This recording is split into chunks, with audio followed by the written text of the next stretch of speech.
आधी रोटी का कर्ज, रुला देने वाली कहानी। एक बार की बात है, एक गांव में एक बूढ़ी माँ रहती थी।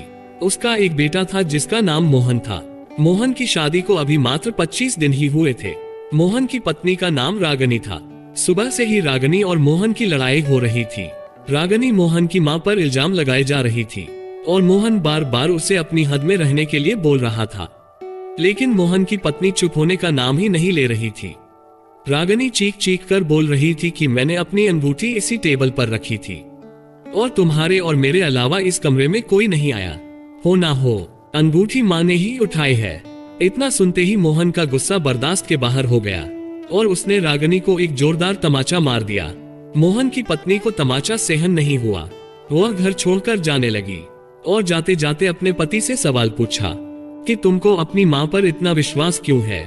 तब मोहन ने जो जवाब दिया, उस जवाब को सुनकर दरवाजे के पीछे खड़ी माँ का मन भर आया।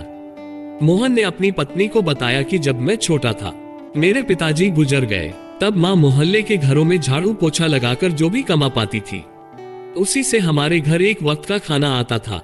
माँ एक थाली में खाना मुझे परोस देती थी और खाली डिब्बा ढक कर रख देती थी और कहती थी मेरी रोटियां इस डिब्बे में रखी है, तू खा ले, मैं बाद में खा लूंगी।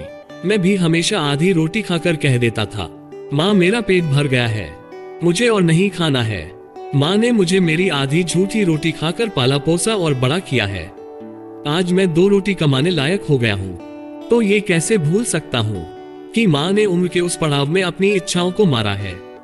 मेरी माँ अब तो बूढ़ी हो गई है, तो वह उम्र के इस पड़ाव पर किसी अंगूठी की भूखी कैसे हो सकती है, यह मैं सोच भी नहीं सकता।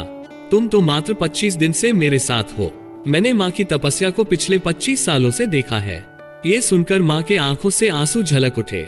वह समझ नहीं पा रही थी कि आज उसका बेटा आधी रोटी का कर्ज चुका रहा है या वह अपने बेटे की आधी रोटी का कर्ज चुका रही है।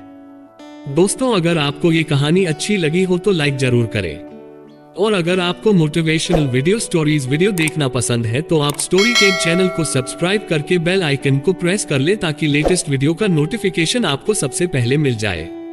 Thank you for watching.